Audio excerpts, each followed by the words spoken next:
Her tiny hand grazed his sleeve. She looked up and smiled, and Kang Min-jae, a man who'd never once flinched at a loaded gun, forgot how to breathe, because staring back at him were his own eyes, set in the face of a child he'd never met. A little girl's smile just cracked open 8 years of lies, and the man who never blinks at a bullet is about to burn his own empire down to find out why. Hit like and subscribe now. Only the cowards hiding Director O's secrets and the liars who buried a father from his own daughter won't stick around for what's next. Kang Min-jae had buried 3 men that week, 2 by choice, 1 by necessity, and none of it had cost him a single night's sleep. Sleep was a courtesy he'd stopped extending himself 8 years ago, the year Seo Yan vanished like smoke through a keyhole. No body, no ransom note, no enemy foolish enough to claim credit, just an empty apartment, a cold cup of barley tea, and a silence that had never once, in 8 years, agreed to leave. He told himself grief was a tax he'd already paid in full. Men in his position didn't get sequels. The charity gala was, in his private opinion, a farce dressed up in silk. A room full of people who trafficked in other people's misery all year, now applauding themselves for writing checks with someone else's guilt. Min-jae attended because his absence would have been read as a statement, and statements were expensive. He stood near the back with a glass of champagne he had no intention of drinking, counting exits the way other men counted sheep. On stage, children sang something bright and slightly off-key about kindness. He was not listening. He was doing the math on how many more minutes of performative joy he owed the room before he could vanish into his car and let the night swallow him whole. Then a paper butterfly, launched by some overzealous stagehand's wind machine, spiraled off course, and a small girl in patent leather shoes broke ranks to chase it, laughing, straight into the legs of the most dangerous man in the building. Sorry, she gasped, tipping her face up to apologize properly, the way her grandmother had clearly drilled into her. And Kang Min-jae, a man who had once negotiated a ceasefire with a gun pressed to his own temple without blinking, stopped breathing. Her eyes, that exact, impossible amber brown, a color his family had been stamping onto newborns for 4 generations like a factory defect nobody could engineer out. And beneath her left eyebrow, faint as a whisper, the mark. His mark. His father's mark. The one his mother used to trace with her thumb and call proof God has a sense of humor. What's your name? His voice came out wrong, too soft for a man who'd built an empire on never sounding soft. Amara, she said, already losing interest, already scanning the floor for her butterfly. Before he could ask the only question that mattered, who is your mother? A volunteer in a lanyard swept in with the brisk apology of someone paid to prevent exactly this kind of incident, and Amara was gone, absorbed back into the herd of children like she'd never bumped into a king at all. Min-jae stood very still. Around him, the gala continued its glittering, oblivious business. Champagne flutes clinking like tiny, indifferent bells. A string quartet sawing its way through something forgettable. He had the sudden, absurd thought that the universe had a terrible sense of pacing. 8 years of silence, and it chooses a ballroom full of strangers and a paper butterfly to break it. He set his champagne down, untouched, on a passing tray. His hands, he noticed distantly, were not quite steady, a fact he found almost funny, in the bitter way a man finds funny the things that should have killed him and didn't. Sir? His driver, Tae-yang, materialized at his elbow the way good men in his line of work learn to, quietly, and only when needed. You look like you've seen a ghost. Worse, Min-jae said. I might have seen a beginning. He didn't explain further. He didn't need to. He simply asked Tae-yang, in the low, level voice his men had learned meant, this is not a request to find out everything there was to know about the little girl in the blue dress with the paper butterfly. Quietly, carefully, without so much as ruffling a single hair on her head. Because Kang Min-jae did not believe in coincidence. He believed in patterns other people were too lazy or too frightened to notice, and he had just spent 8 years failing to notice the loudest one of his life. If you believe some truths refuse to stay buried no matter how much money and fear are spent trying to bury them, drop a comment below, because the people who worked so hard to keep Amara a secret are about to learn exactly how wrong they were. Tae-yang, it turned out, had a gift for turning up information the way other men turned up parking violations. Quietly, efficiently, and with an expression that suggested he found the whole business faintly distasteful. 3 days after the gala, he stood in Min-jae's office with a folder thin enough to be unremarkable and heavy enough, in the way that mattered, to change everything.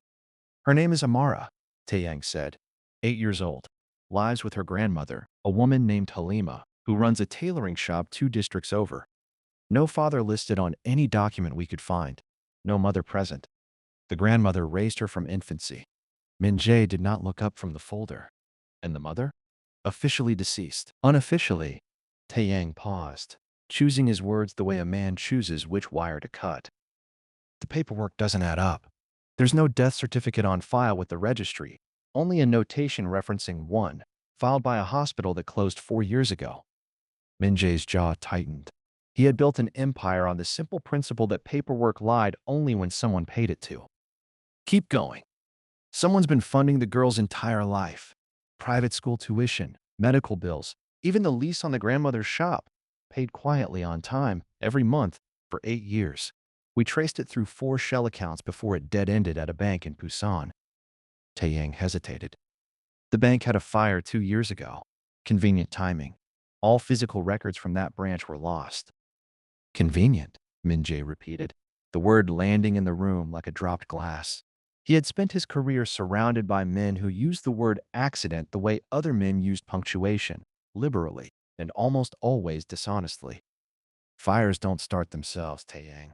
Not the ones that matter. No, sir. They don't. Min-jae closed the folder, though the information inside it had already rearranged itself permanently behind his eyes.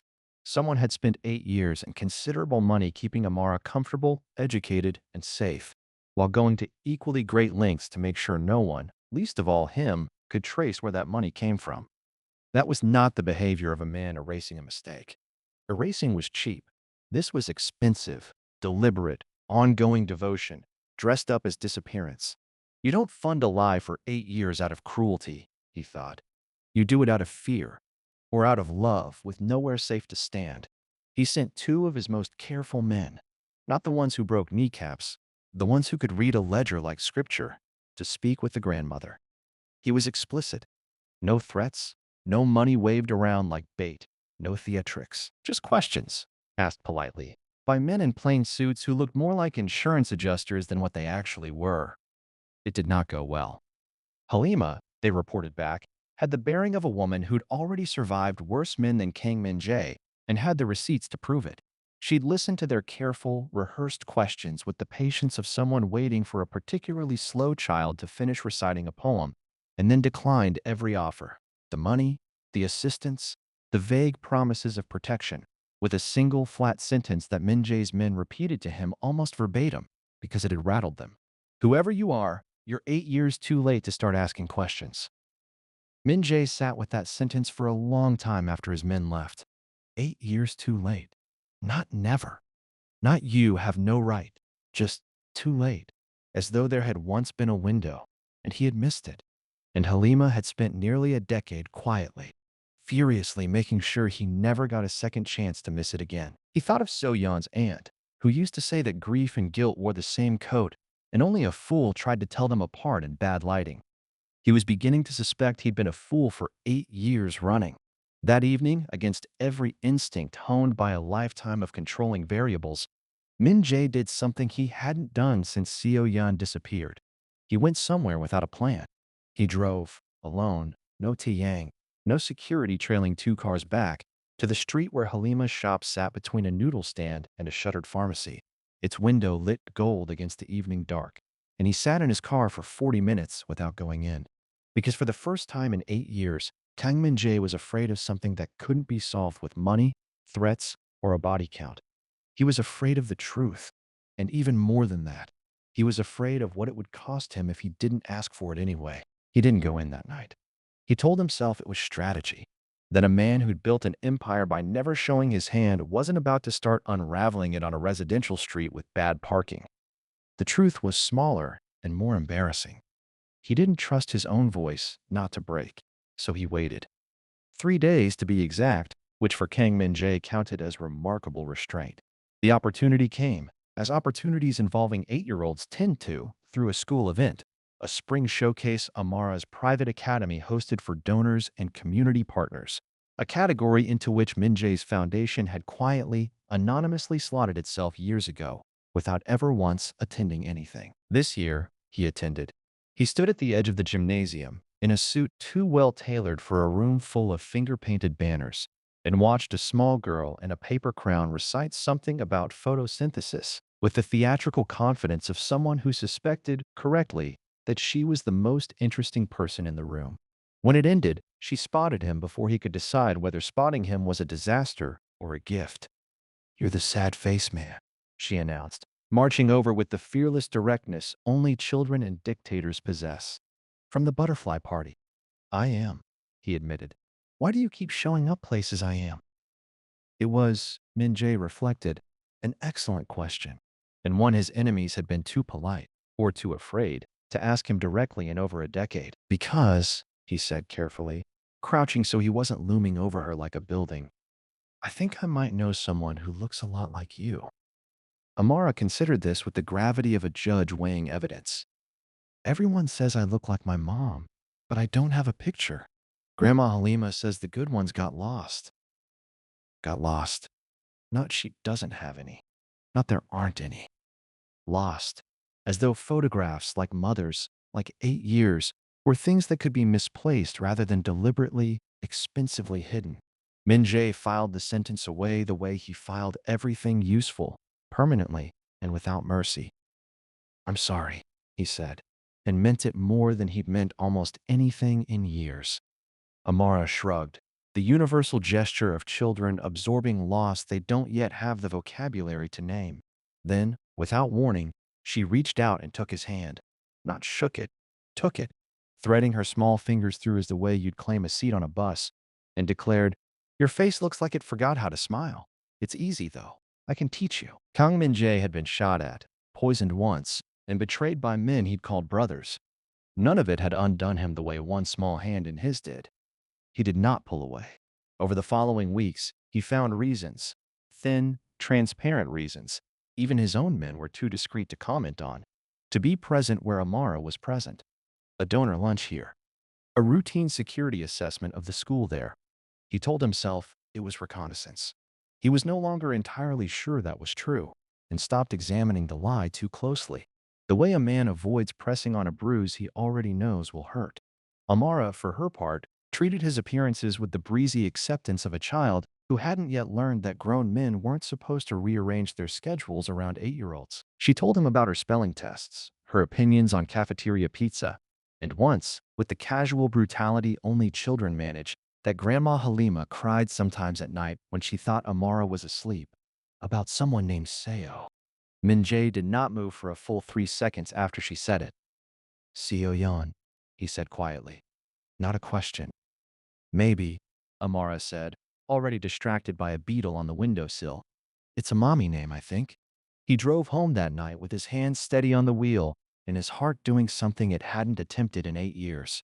Something that felt dangerously, recklessly close to hope, an emotion Min-jae had once classified, with total confidence, as a liability for men in his profession.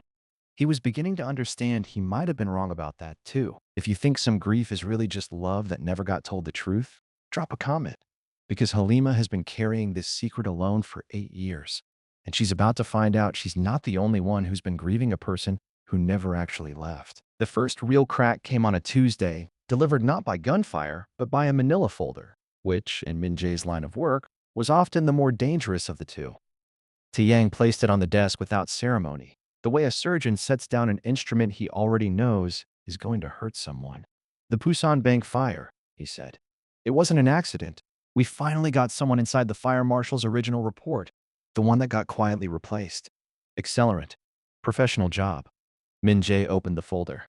"Who paid for it?" "The man who hired the arsonist worked for Director O." For a moment, the office was silent enough that Min-jae could hear the building's climate control humming somewhere behind the walls, indifferent and steady. The way the world continued being indifferent and steady, even when everything inside a man rearranged itself violently and without warning. Director O. Seo Yeon's uncle, the man who had sat across from Min-jae at more dinners than he could count over the past 8 years, who had clasped his shoulder at the 1 year, 3 year, and 5 year marks of Seo Yan's disappearance and murmured condolences with the practiced solemnity of a man reading a eulogy he'd written himself. The man who had, apparently, been quietly funding a fire that erased the paper trail leading to his own grandniece. Min-jae did not raise his voice. He rarely did. Shouting was for men who hadn't yet learned that silence did more damage. Give me everything on O's finances for the last 9 years. Every account, every property, every favor he's called in, and every one he's owed. Sir, if he finds out you're looking, let him find out. Min-jae's voice was very quiet and very final. A man who burns down a bank to protect a lie isn't finished lying. I want to know what else he's protecting. It took 11 days. 11 days during which Min-jae continued showing up at Amara's school events with an outwardly composed face and an inwardly detonating sense of dread, because now every smile she gave him carried the weight of a question he still didn't have the courage to ask her directly. Where is your mother, really? And who decided I wasn't allowed to know? What Taeyang's people found, in the end, wasn't a smoking gun so much as an entire arsenal.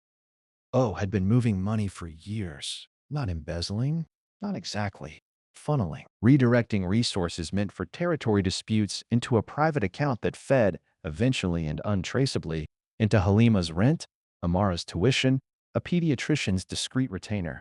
The same uncle who'd mourned Seo Yeon publicly had been quietly keeping her daughter alive in private, with a level of care that made no sense for a man supposedly grieving a dead niece. You didn't fund a lie for 8 years out of cruelty. You did it out of fear, or out of love, with nowhere safe to stand. Min-jae had thought that thought before, lying awake, and he'd assumed, arrogantly he now realized, that it applied only to Halima. It hadn't occurred to him that it might apply, in some twisted, guilt-soaked way, to O as well. He didn't confront O directly. Not yet. 15 years in this business had taught him that the men who moved money that carefully rarely panicked when accused. They panicked when they realized you already knew and hadn't said anything yet. So Min-jae smiled at their next dinner, let O pour him a drink he didn't touch, and asked a single, deceptively idle question about a shell company O had assumed no one outside his own accountant could name. He watched O's hand still, just slightly, around his glass. A tremor so small, most men would have missed it. Min-jae had built his entire life on not missing things like that. Careful, old friend, O said, recovering with the smoothness of a man who'd had a great deal of practice. Curiosity has killed better men than you. Funny, Min-jae said, standing, buttoning his jacket with unhurried precision. I was about to say the same thing to you. He left before dessert. In the car, he finally allowed himself the thought he'd been circling for 11 days without letting it land. If O had spent a fortune protecting Amara from the world, it meant O believed the world was dangerous for her specifically. Not generally, not abstractly, but dangerous in a way tied directly to who her mother was and who her mother had been hiding from, which meant Seo Yeon hadn't simply vanished. She'd been hidden, and someone had decided 8 years ago that even Min-jae, her husband, the man who would have burned the entire underworld down to find her, couldn't be trusted with knowing where. Halima's shop smelled like steam and starch and something faintly floral. Lavender sachets tucked between bolts of fabric. The kind of small, deliberate comfort Min-jae associated with women who'd learned, the hard way, that comfort had to be built by hand because no one was going to hand it to you. He came alone, in the evening, after the shop sign had already flipped to closed, and he knocked instead of letting himself in, because some part of him understood that this particular conversation required him to arrive as a supplicant, not a king. Halima looked at him through the glass for a long moment before she unlocked the door. You've been circling this shop for weeks, she said, like a hawk that hasn't decided if the chicken's worth the fight. I'm done circling. He held up the folder, thinner now, edited down to the essentials, because some truths didn't need 11 days' worth of paper to land. I know about the Busan fire. I know about Director O. I'm not here to take Amara. I'm here because I think you're the only person who's spent 8 years protecting her from me, specifically. And I need to understand why you thought I was the danger. Something in Halima's face shifted, not softening exactly, but recalibrating. The way a woman recalibrates when the enemy she's braced against for a decade turns out to be asking the right question for once. She locked the door behind him, drew the blinds, and for a long moment simply looked at him across the counter, measuring something Min-jae couldn't name. "Sit down," she said finally. "You're about to need to." She disappeared into the back room and returned with a shoebox, the cardboard soft with age, the kind of box that had clearly been opened rarely and hidden well. From it, she withdrew a single photograph and set it on the counter between them without a word. Min-jae's breath left him for the second time in 2 months. Seo yawned. Alive, or at least alive in the moment the photograph had captured, which was, Min-jae understood even as hope surged through him like something scalding. Not the same as alive now.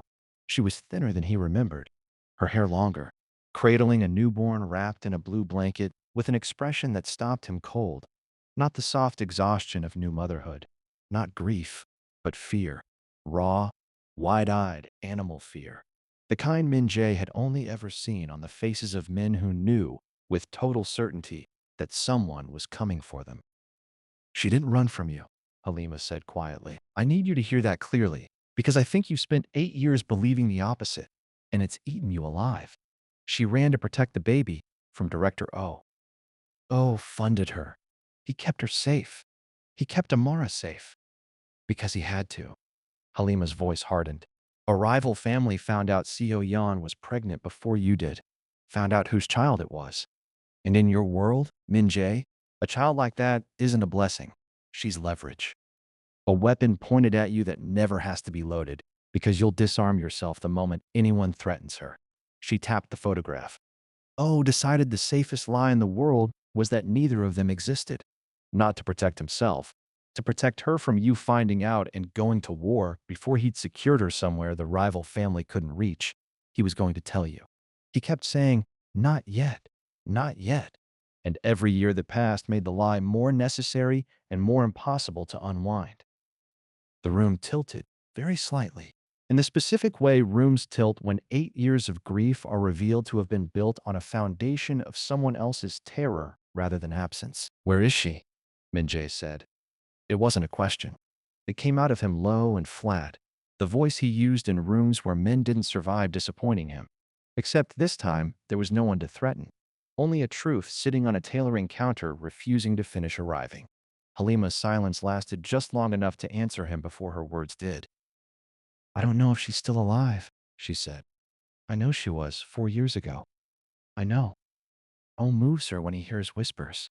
I know she writes letters she's never once let me give to Amara, because she's terrified that any thread, any single thread, could lead the wrong people straight to her daughter's door." Halima's composure finally cracked, just slightly, around the edges of her voice.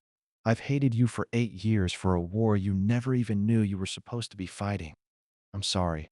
I was protecting the only piece of her I had left." Min-jae sat very still, staring at a photograph of a family he had mourned and never buried, and understood, with the particular, devastating clarity that only arrives after you've been wrong for a very long time, that the Mafia boss who feared nothing had spent 8 years afraid of exactly the wrong thing. He hadn't lost his wife. Someone had been hiding her, and his daughter, from a war he hadn't even known he was in. And now that he did know, there wasn't a man on either side of it who was going to enjoy what came next. Director O's estate sat behind a wall of manicured hedges that had always struck Min-jae, in better days, as slightly ridiculous. A man who moved money like a magician moving cards, hiding behind topiary, as though respectability could be landscaped into existence. Tonight, he found the hedges merely inconvenient. They were tall enough to slow him down by perhaps 4 seconds, and Min-jae no longer had patience for anything that cost him even that. He came without an army. That surprised his own men more than it surprised O. Tiang had argued, as forcefully as a man in his position was permitted to argue, that walking into O's home alone was reckless in a way that didn't suit a man who'd survived 20 years in this business by never being reckless. "He's not going to shoot me," Min-jae had said, checking his jacket in the hallway mirror with the calm of a man dressing for a funeral he intended to prevent. "He spent 8 years trying to keep me alive to a war he never let me fight. Men like that don't pull triggers. They pull strings." Oh, received him in the study, a room of dark wood and darker secrets, a decanter of something expensive already poured. 2 glasses, as though he'd been expecting this visit for exactly as long as he'd been avoiding it. You found the photograph, O said. It wasn't a question. I found a lot of things, Min-jae replied, taking the seat across from him but not touching the drink. A fire in Busan. A shell company with your accountant's fingerprints all over it. A woman who's been paying my daughter's tuition with money you've been quietly bleeding out of territory disputes for 8 years. He let the silence stretch, watching O's composure hold, admirably, under weight that would have broken lesser men. I want to know one thing tonight, and I want the truth, because I've had enough of everyone in my life deciding what I'm strong enough to survive. Oh, set down his glass. For the first time in 8 years, Min-jae watched something in the older man's face give way. Not collapse exactly, but the particular exhaustion of a man finally allowed to put down a weight he'd carried alone for far too long. The Zhang family, Oh said quietly. You remember them. Min-jae remembered them the way he remembered every enemy he'd ever buried without quite finishing the job. A rival syndicate he'd crippled but never fully dismantled, 6 years before So-yeon vanished. In a territory war that had cost more lives than Min-jae liked to count on nights he permitted himself to count them. They found out So-yeon was pregnant 3 months before you did, Oh continued. They sent word, not a threat exactly, they're too careful for that. A reminder that a child of yours would be worth more to them alive and leveraged than you'd ever be worth to them dead. So-yeon came to me, not you, because she knew the moment you found out, you'd go to war before the baby was even born. And a war fought over a pregnant woman's location doesn't stay contained. People find things during wars. Ugly things. She wasn't protecting herself from you, Min-jae. She was protecting you from becoming the kind of man who'd burn a city down for a family the Jongs hadn't even confirmed existed yet. So you erased her instead. I hit her, Oh corrected, sharp for the first time. There's a difference, and I'd have thought a man in your line of work would know it better than anyone. I moved her twice a year. I built a paper trail so tangled a professional would need a decade to unwind it, and it still took you finding a photograph of your daughter's eyes by accident at a charity gala to get this far. I was going to tell you the moment the Zhang stopped looking. They never stopped looking, Min-jae. Not until 8 months ago. Min-jae went very still. What happened 8 months ago? They found her, Oh said quietly. I moved her again, the last time, 3 weeks ago, to somewhere even I don't have the address for anymore, because I finally accepted I couldn't guarantee her safety myself. He met Min-jae's eyes, and for the first time in 8 years, there was nothing performed in his expression, only the naked apology of an old man who'd spent a fortune buying time he'd never intended to spend alone. I was wrong to keep it from you. I told myself I was protecting her.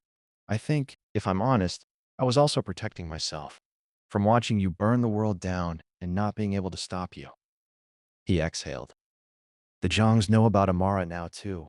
That's the part I couldn't fix with money. That's the part only you can fix. For the first time in 8 years, Kang Min-jae understood exactly what war he was actually in and exactly how little time he had left to win it. There is a particular silence that falls over a man in the half-second before he decides to become something worse than careful, something absolute. Min-jae had lived inside that silence twice before in his life. He stepped into it a third time the moment he walked out of O's study. And this time, he did not intend to come back out of it until the Zhang family understood, permanently and without ambiguity, that they had made the single worst calculation of their existence. He did not sleep. He did not eat. He gathered every asset he had. Not the blunt ones, not yet, but the quiet ones. The men who could read a shipping manifest for hidden cargo.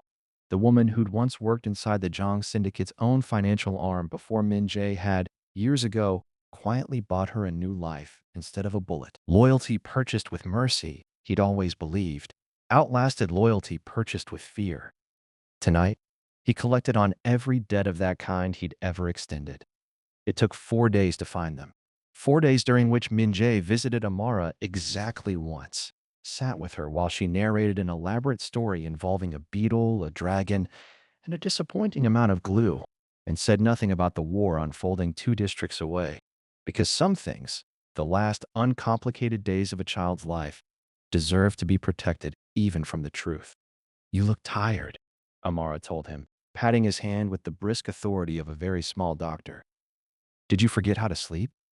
Something like that, he admitted.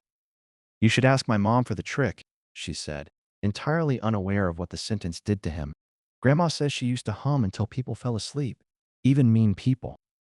He filed that away too, not with grief this time, but with something closer to fuel. The Jongs had grown careless in 6 years of assuming Min-jae's grief had made him smaller. It hadn't. Grief, it turned out, was just rage that hadn't yet found the right target. Min-jae found theirs, a warehouse compound on the city's industrial fringe, and inside it, in a room with better security than the rest of the building combined, a woman thinner than her photograph, older than her years, who looked up when the door opened with the particular flat calm of someone who'd stopped believing rescue was a real category of event. Min-jae, Seon said, and her voice broke in a way 8 years hadn't managed to. He didn't speak. He crossed the room in 4 strides and did the only thing that made sense after 8 years of silence. He simply held her, the way a man holds something he genuinely believed the world had taken from him and has just, impossibly gotten back. I thought, he said finally into her hair, you left because of something I did. I left, she said, because I was terrified of what you'd become if I stayed and let them use us against you. I was wrong to decide that for you. I know that now. I've had 8 years to know that.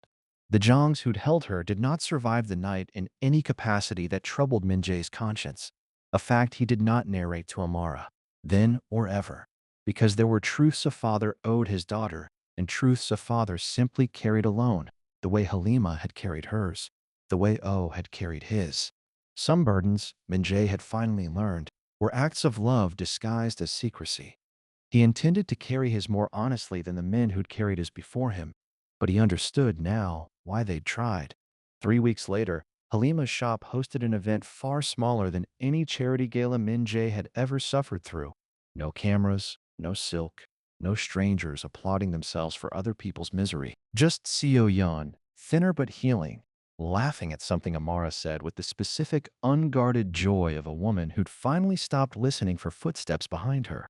Just Oh, standing slightly apart, watching the family he'd spent a fortune protecting from a distance finally close that distance.